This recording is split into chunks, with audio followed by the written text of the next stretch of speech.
Hello and welcome everyone. My name is Jill Oltan. I am part of the Skoll Foundation team. I hope that the forum is going really well for everyone. It's been exciting to see the participation from so many places around the world. I am very happy to welcome you to what I can already tell is going to be a very joyful session. Not only because it's in the title, but simply just getting to know our facilitators and speakers who just radiate joy. So today we are here for the session called In Vivid Color, Joyful Practices for Collective Imagining. If you've been in any sessions thus far, you know there's a few quick things we like to start at the top. This session is being recorded and we will release it publicly after the event. Please feel free to use the chat to talk with one another and ask questions. This will be a 1 hour session, and I know they've got a lot to pack into that 1 hour. Towards the end of the session, we will put a poll, and we'd love it if you could just quickly fill it out. And of course, on social media, we're using hashtag SkollWF and encourage you to do the same. So now let's just get right into the session. I'd like to extend a special thank you to Breakthrough, the organization responsible for proposing and designing this session. And I'd like to turn it over to our session hosts for today, Suzanne, Herrera, Puma, and Moni, Vargas. Thank you so much, Jill. And thank you to the Skoll World Forum for having us. We are really, truly joyful to be here with you all. And we want to welcome all of you to In Vivid Color, Joyful Practices for Collective Imagining. Before we begin though, I would love to just take a couple of centering breaths together, and we're gonna close our eyes. We're gonna hold a moment of silence for our global community. It has been a very challenging year, and we just wanna acknowledge that moment. So we'll also, after this first breath, we'll create some intentions of joy for ourselves and for each other. So let's just take a moment. I'm just gonna ring a couple of bells. Let's close our eyes and inhale and exhale.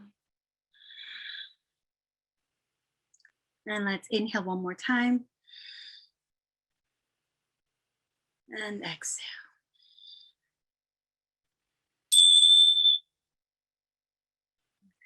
Thank you all. So my name again is Moni Vargas. My pronouns are she, her. I'm currently in unceded Tongva territory, aka Los Angeles, California. I'm the program and creative director at Breakthrough. Breakthrough is a nonprofit organization that uses media, arts, and tech to advance human rights and spark cultural change. And our Stories in Vivid Color is our big initiative this year. It's a multimedia program to amplify the lived experiences and dreams of BIPOC girls and gender nonconforming youth of color. And you know, we just launched a great user generated story archive, and it is a time capsule of stories, and that we hope you share this link. You'll see links on the chat with all the youth in your life. And speaking of, you know, this workshop was really inspired by the joyful practices of our youth storytellers. And we have two of them joining us today. So we're very excited about that. So I'm going to give you a quick 1-minute trailer so you can see the work that we're doing and get a sense of the organization and our wonderful storytellers.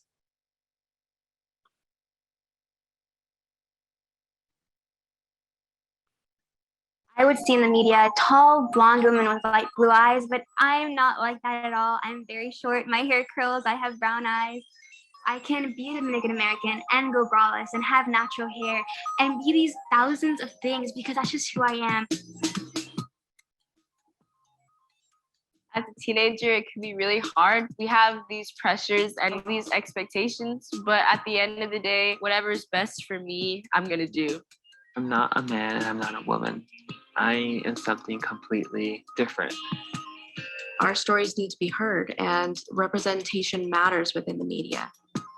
Gender identity, gender expression, and sexual orientation, and race and class, those things tangle with each other and they dance and sum up who I am. It's really special to have a space to speak out.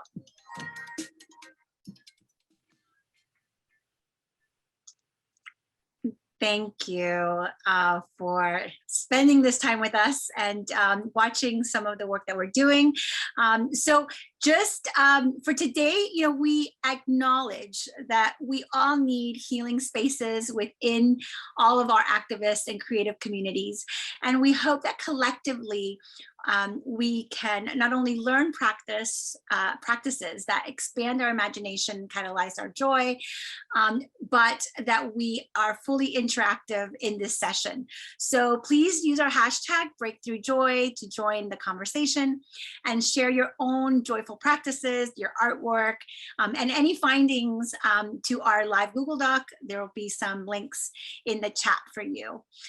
So today I'm honored to share this space with an incredible group of artists and activists and storytellers, including my colleagues at Breakthrough, Amani Ju and Suzanne Herrera Puma.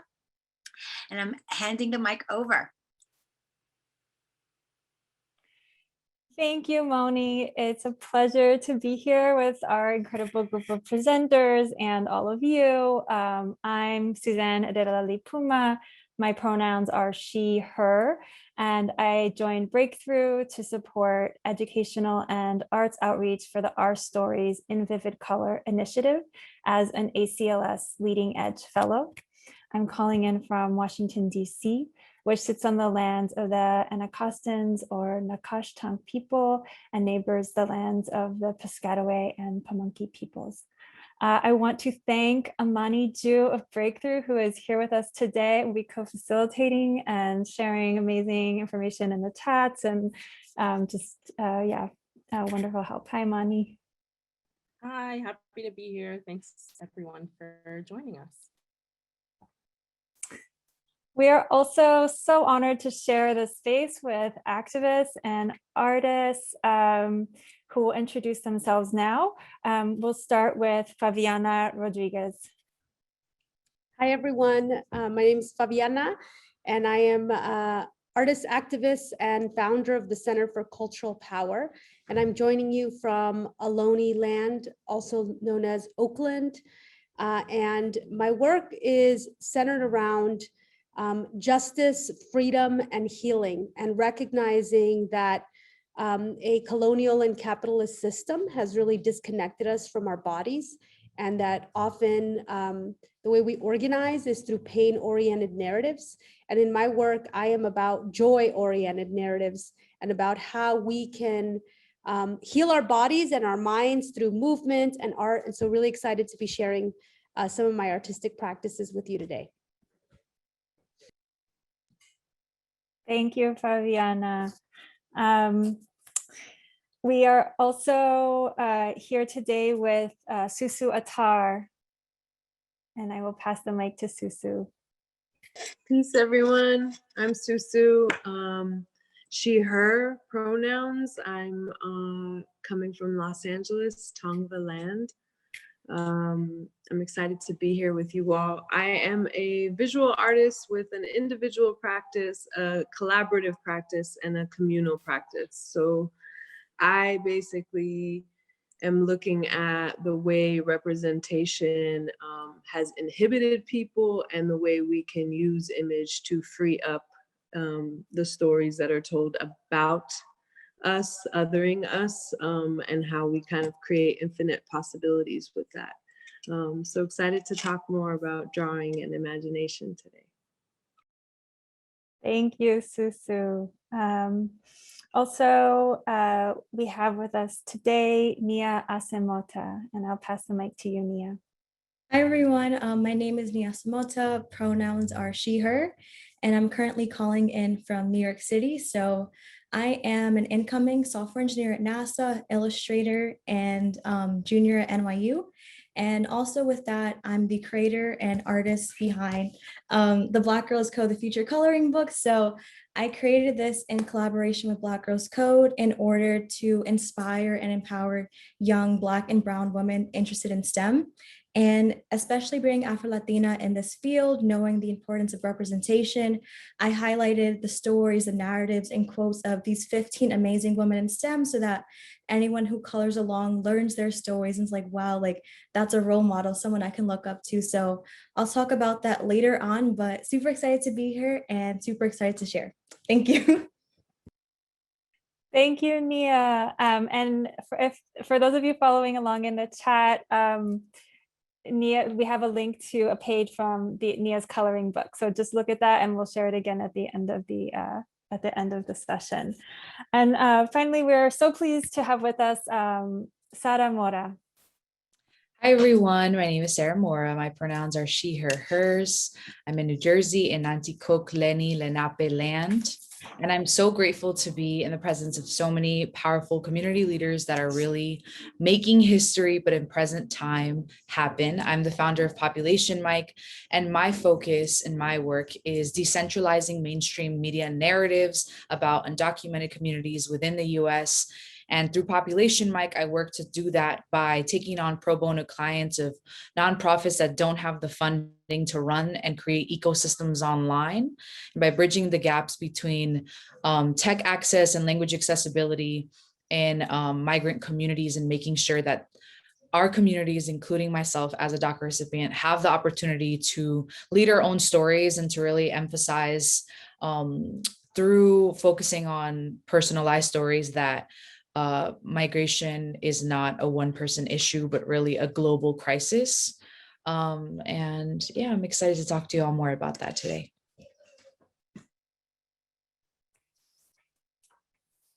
Thank you so much. Thank you to all of our speakers. We want to invite participants, audience members, all of you joining us today to have your supplies ready so that we can all join Susu Attar's first drawing exercise, or our first exercise of the day, which will be Susu Attar's drawing exercise. And we've put some links to Twitter, so don't forget to share that and on Google Doc. And we have also a Google Doc that is happening. And I think, Moni, I just stepped on your lines. I'm sorry. It's quite all right. This is a community effort. So I am going to pass the mic to Susu. And Susu, are you ready to guide us? I am. Actually, okay. Amani, I wanna like give you a heads up. If you can play music when we're doing the exercise, that would be amazing, because I had to switch to my phone, so I can't do it directly from me. So hey everybody. I don't know why my view is so funny, but okay, so I have been thinking a lot about expansive imagination, and a big source of why I think about it. Oh, thank you. A big reason of why I think about that is I spend a lot of time working within and working with communities under duress. And, you know, especially here in the US, communities of color, there's a lot of pressure, there's a lot of stress, and there's a lot of movement for survival, right? Instead of thriving, we're thinking a lot about how do we survive the latest kind of thing that happens. And it got me thinking about what happens when you're always imagining under duress, and how do you move towards a more vast, infinite imagination. And in all my thinking about it, I realized that neuroscience has a lot to say about what drawing does for the brain. And so actually, if you utilize drawing, even doodling, you can help the brain be more focused. You can help the brain connect across different hemispheres and different sections of the brain that are not usually interacting, right? But it's like a muscle. We can actually do these practices and help our brain create more connectivity thereby expanding the imagination. So for today, we're going to do a simple activity, and it's called a double scribble. So I think you all have your papers. I'm using Post-its because really you could do this on anything. But if you have a large paper enough for two drawings, because you're going to use 2 pens or pencils or crayons or whatever you have with you. So just grab those. You're using Post-its too, awesome. Yeah, really, like, you know, I've used like envelopes, I use scrap paper, whatever you have. Hopefully you all have something today. So just grab your 2 markers of sorts. And Amani, if you want to kick us off with some music, we're just going to do a simultaneous scribble. So just like moving your hand however, but try to mimic whatever hand is leading, try to mimic the other hand with it. And then we'll talk about it. So we got like 1 minute. Let's just do this for a little minute.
Okay, so you can kind of ease your way out of that. Sorry to interrupt. I know this is something that I know I could do for a really long time. Does anybody want to share theirs?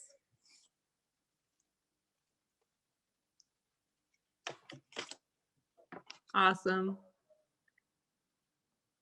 So the cool thing about a double scribble is, how's everybody feeling? Do you feel a little bit up? Are you feeling a little happier? So the movement of the hands connected to the brain actually facilitates joy. And yeah, so relaxation, a little bit of elevation of mind. The cool thing about a double scribble is that one hemisphere of the brain is really leading and the other hemisphere is trying to keep up, because one hand is leading and the other one is mirroring, right? So it's this really cool interaction of the brain. So I think that's why you end up feeling a little bit like, you know, tingly up in the head, right? So this is a really cool exercise that I encourage you all to do, like, especially if you're about to start work or a project or something you really just want to center yourself in. You can do this for like 10 seconds even, and it really shifts things for you. But if you're, approaching something creative or a problem, this is an excellent time to use something like this to sort of get your brain a little bit more expansive. Yeah, I think that's it. Does anybody want to share? You can put it in the chat too if you want. Yeah, you can also, if you want to take a picture and upload it to Twitter, you can just use the hashtag Skoll WF for World Forum or Breakthrough Joy. That's our other hashtag. But thank you, Susu. That was really great. Can I just add, because I yeah. I think it's really interesting to notice too, right before you start something like this, especially with drawing, we all have a lot of self-judgment, am I gonna do it right? Is this what I'm supposed to be doing? I invite you to notice the narrative that started to pop up for you. And, potentially even, why did it make you feel anxious? These are practices that, I really believe in process. And the process of art making reveals a lot to us about what we're going through at any given time. But the lovely part about it is you can kind of just keep doing the art making to move through the emotion. And so, yeah, I encourage you guys to pay attention to what came up for you and how you got through it anyways, despite the emotions. So thanks, guys. Thanks. And if you have findings, other than the chat, we love the chat and we're going to actually import the chat, but, share it in the Google Doc that we have. It's live and, we'd love to hear from all of you. So thanks, Susu, for leading us through that really great experience. I'm actually thinking of doing more drawing, which something I used to love to do and I don't do enough of anymore. But it's now time for our next exercise and have another piece of paper ready because we're going to do some joy mapping with Favianna Rodriguez. And Favianna, you share so much of your practice and your process on Instagram. So if you are not following her, please follow her. And I've always been like, I love seeing, either whether it's joy mapping or whether it's I think at the beginning of the year, you do some other. Oh yeah, I did a vision map. Yeah, the vision mapping. So I'm going to pass the mic because I think we have a lot to learn. Yes. Hi, everyone.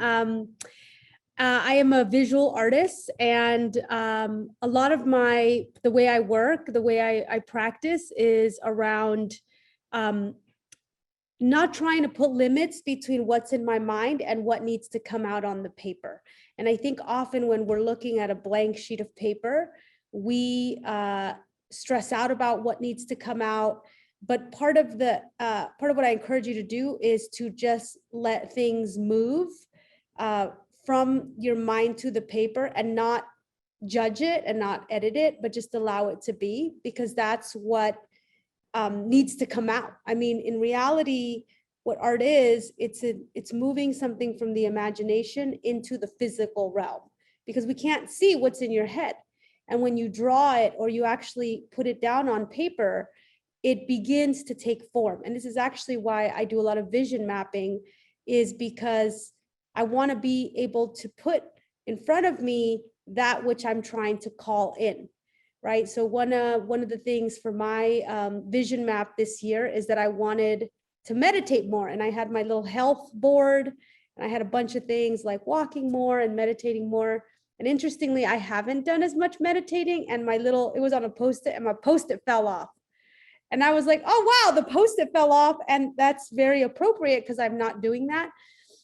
So it just kind of served as a reminder. And so what you create and what we're going to do, it's the beginning of, it's the seed of something that you can create. Creation is so important because it moves again from the rational to the physical realm. So we are going to do a joy map. And this is it's gonna be kind of an introspection. And so everyone, please make sure you have a blank piece of paper and you have, a few markers, pens. The first thing that I would like for you to do is to draw 2 circles like this, like a donut, and be sure you leave enough space in the middle so that you could write things down. And you could do two different colors like I do. I just like to layer things just to like give it a very sketchy look, and remind myself that this is not final. So yes, do two circles. And the center circle is going to represent you, and the outer circle is going to represent your community, your network, your partnerships, your family. Yes. So I'm going to ask you a few questions, and I'm going to let you know where to write it down. So you should have your donut in front of you. The first one is to think about what solo activities bring you joy, right? And try to think about it from all your senses, right? It could be cuddling with your dog, could be chopping up an onion maybe, gardening. Like, what solo things bring you joy? And write those down in the middle. I'm going to take about a minute to do that. It can be more than one, correct? Correct. Make a list and try to think about all of your senses, right? Your taste, your ability to listen, and also be specific.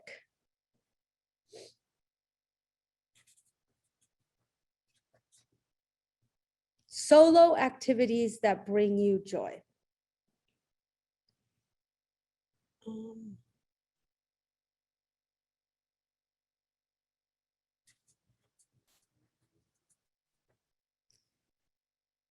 And then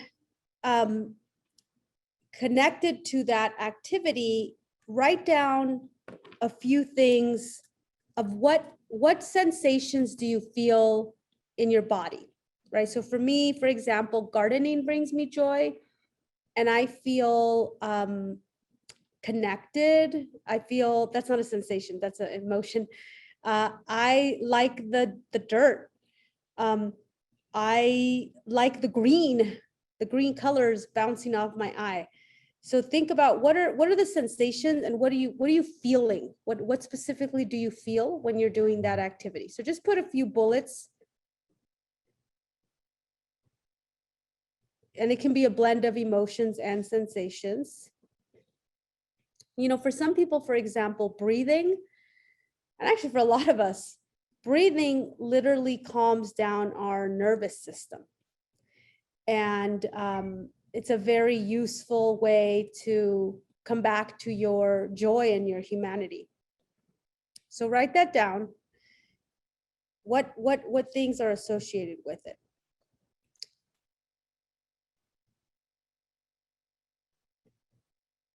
And also, is there, when I talk about specificity, is there a particular thing? Like, do you like a sunset on your roof? Do you like a hot cup of tea in the morning? And why? Like, what does it do for you? I love tea, actually. Yay to a 10,000-year-old tradition. And so I've started, you start writing them down in the center, like that. Okay.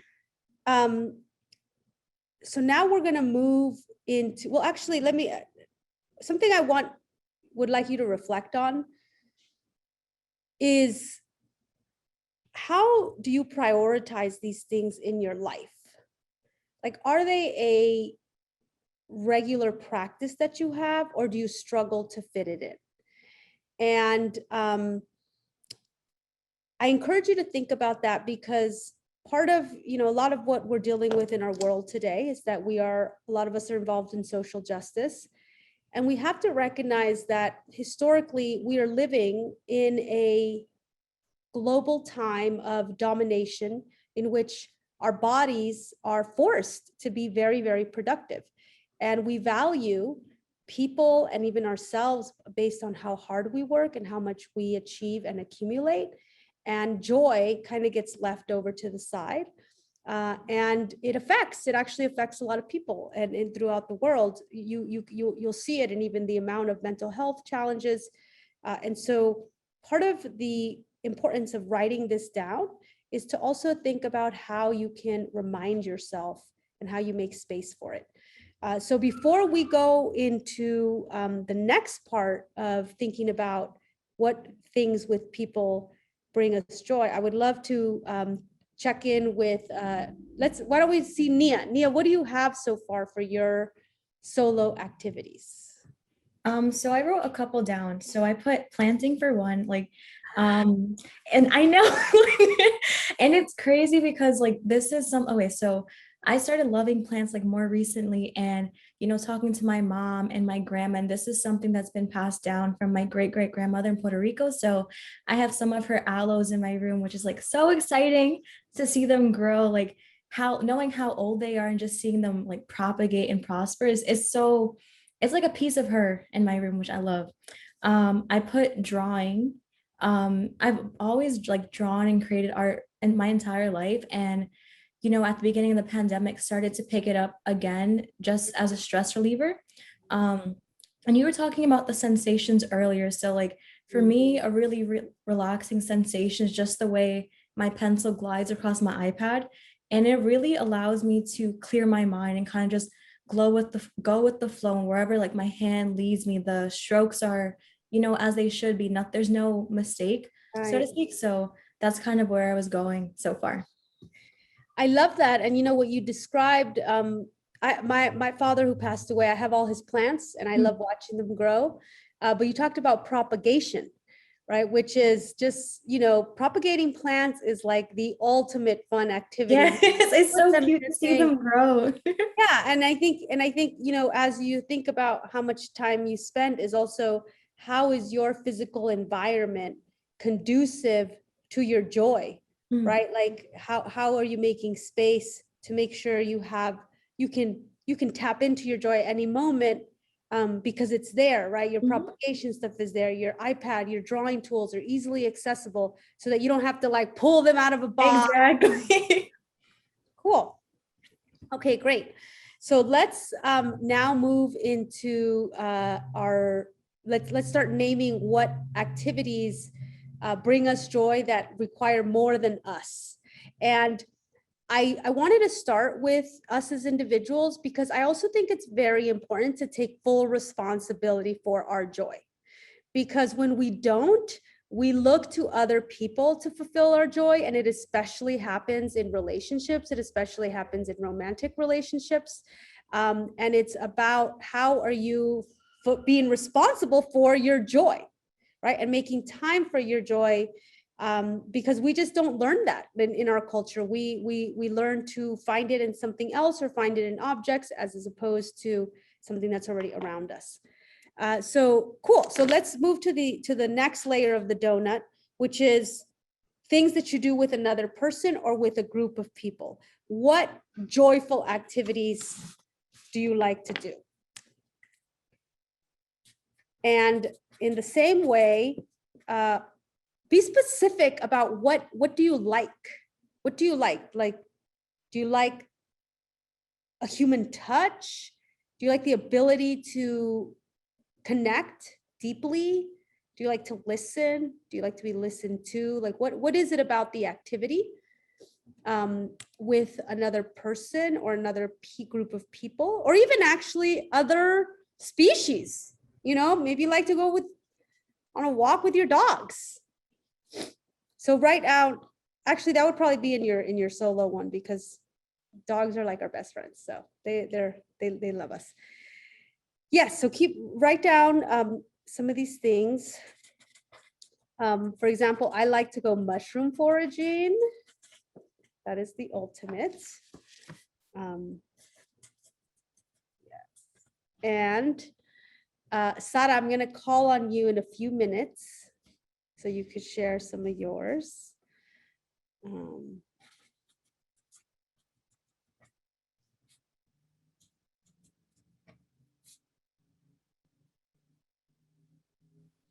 think I need to add mushroom foraging to my life to-dos now. Oh yeah. And that used to be one of my other friends' joy. And then she introduced me to it. And now I'm just like, why did I learn this in my 40s? Like what? Yeah, it's pretty amazing and fun. Great. So Sara, would you like to share with us what are some of the activities that bring you joy in groups or with more than yourself? Yeah, so I really enjoy cooking with friends because I feel like even though there's a lot of personalities in the room, when we're cooking, it is like a bonding experience and everybody gets to add their 2 cents and tips and tricks they've learned to make pretty simple ingredients become a bomb dish. So I definitely love cooking with friends. I also really enjoy having coffee or wine with friends because I feel like both are just very, especially coffee though, first, at least in Costa Rica, it's a very big like thing, right? And I think for Latinos in general. But for me, it's very important to have coffee with those that I love. And I feel like it's such a bonding experience because even though I enjoy it so much on my own, when I'm with friends, it just feels so good to be able to get coffee together. So that would be things. Is there anything like that most people couldn't assume about you that is a joyful? Okay, I feel like I'm pretty old fashioned for this, but like I just really enjoy taking walks with friends and talking. Like I talk a lot. So I feel like going for walks and doing it is just so soothing. I feel like I end up walking for hours with friends and they're like, dang, I'm gonna do this more often. But it's really a me thing. I do that on my own a lot, but I feel like when I started to bring friends to go for walks, they just also enjoyed it, so it made it like 2 times better. That's not really, I guess, something that people wouldn't predict about me with other people, but I really enjoy it. And also painting, like literally just buying the whiteboards and just like getting a bunch of colors and painting with friends. It feels so relaxing as well. Yeah, and I encourage folks to also share some of your group activities in the chat. And Sara, what you said is really interesting because actually Socrates talked about knowledge in motion and talked about that, like with his students, he would take a lot of walks in circles and talked about how when you're in movement, the ability for you to retain information is higher because you're not still, you're moving and the information is moving with you. And I think that's part of why walking and talking is so memorable because your movements are helping to etch that in to a memorable experience. That makes sense. Yeah.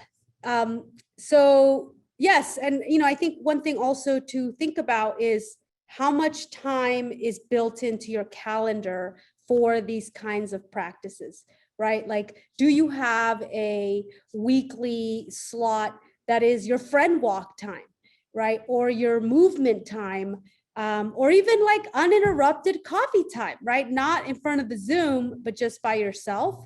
And part of taking responsibility for your joy is also around making sure you find the time for it and you protect it.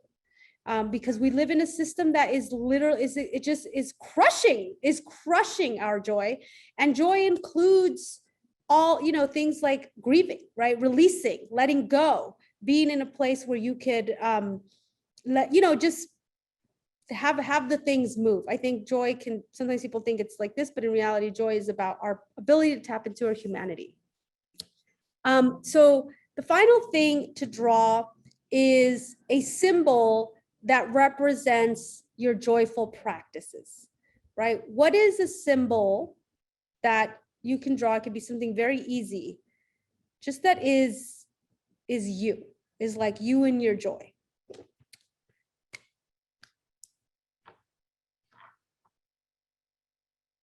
And meanwhile, I'll share some of the joyful things. Some folks love attending weddings. Love it. Darini loves attending weddings. Indra loves new restaurants with friends. Jill, group activities like comedy, travel, brunch. Oh my God, when are we gonna have brunch again? Yes, cafecito. Michelle Rodriguez shared a cafecito. So yeah, what's a symbol?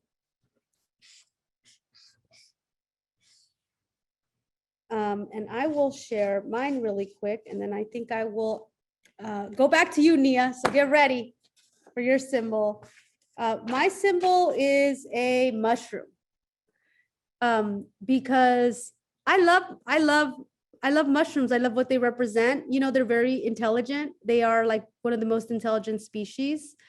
And I'm a vegan, so I love to cook with mushrooms, and mushrooms are very healing. You know, there's now a lot of research now that is going mainstream. A lot of white people doing mushrooms, but this is actually an indigenous practice. So I just love what mushrooms represent.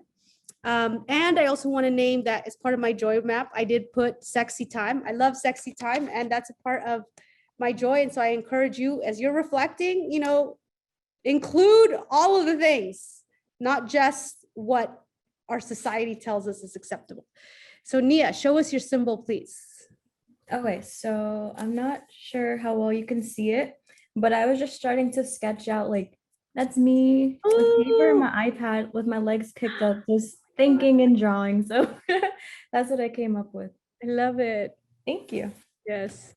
iPads are so good for drawing nowadays. Yes, yes, they're just so easy. Yeah, big tip, y'all. It's like, it's such a relaxing thing. Great. Well, I hope that you could further elaborate your joy map. This is just iteration 1.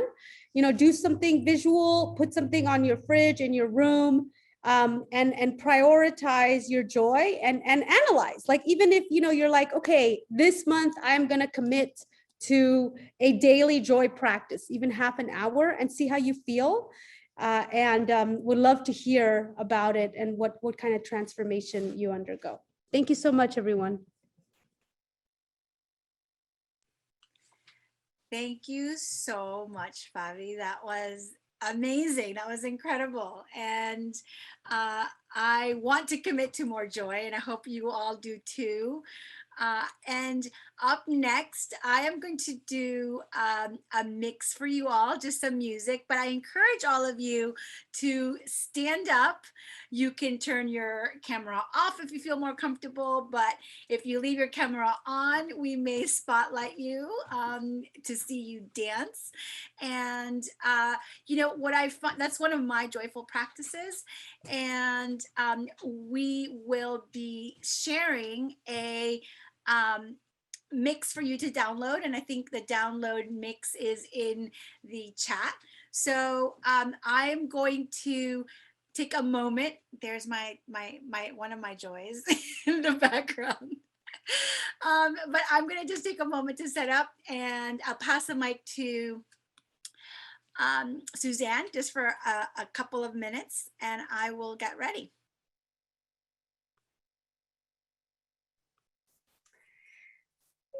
Yes, well, thank you.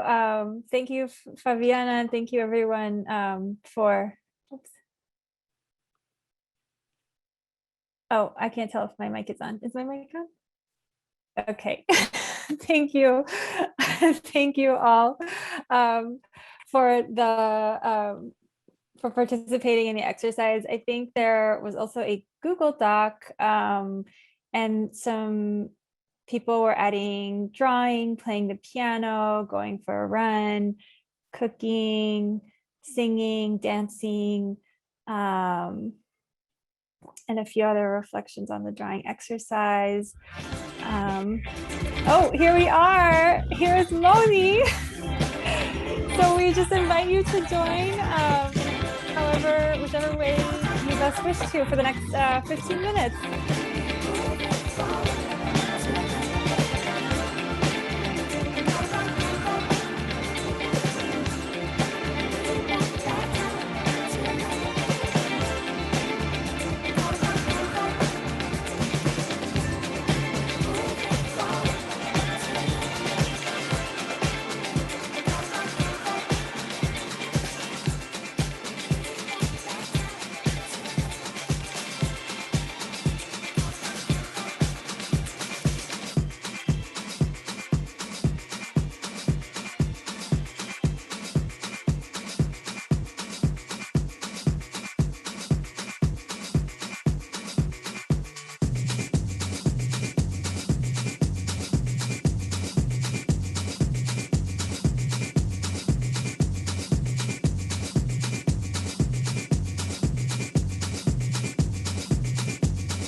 Traz cachaça pra todo mundo aí.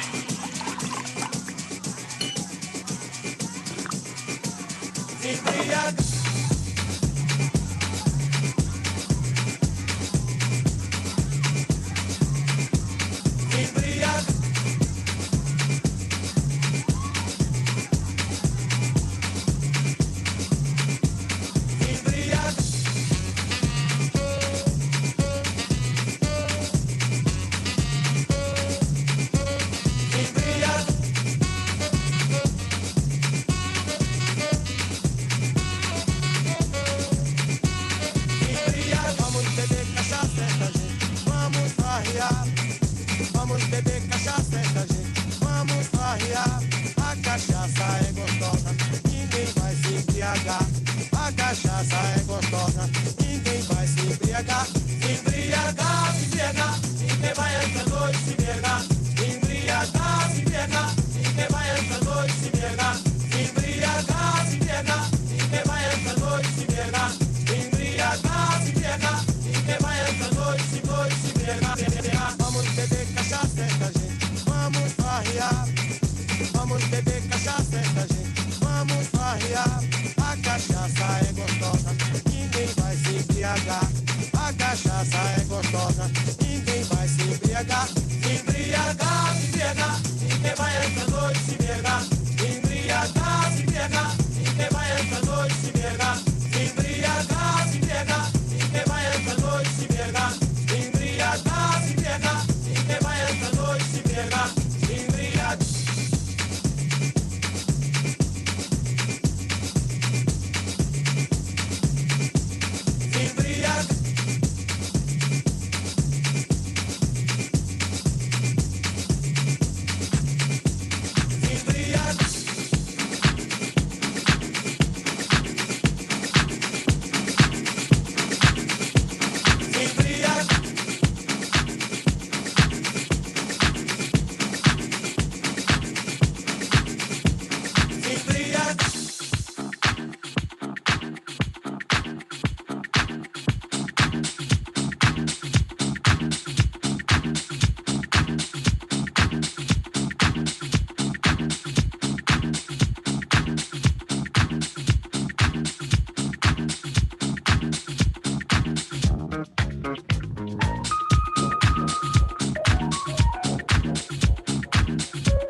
coming to a close.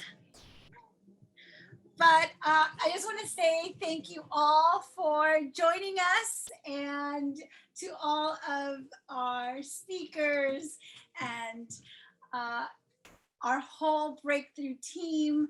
I'm going to pass the mic to Suzanne, but I want to say thank you to Favianna Rodriguez, Nia Asemota, Susu Attar, and Sara Mora, and of course, Moni from our team, our entire team at Breakthrough. And please visit our latest initiative, our stories in vividcolor.org. And lastly, don't forget to add, to download this, you have this mix that you can download and dance at your own leisure. But I'm going to pass the mic because we're almost out of time to Suzanne. Thank you all for being here. Gracias. Thank you, Moni. Yes, we are just so grateful to have shared this space with you all. And as Moni said, we invite you to follow Breakthrough on socials and visit our stories in vividcolor.org. We're just going to unmute everyone for a moment so everybody can share their voices and say goodbye, saludar. And I think Amani or if event support could help us unmute if you want to. We'll just take 10-15 seconds and we can all say goodbye. Can we thank you unmute so all? much. That was so great. Thank you. Thanks for the energy, everyone. Thank you. Peace and love. Peace and love. Awesome. Thank you. Thank you. Bye. Bye. Bye. Bye. Bye.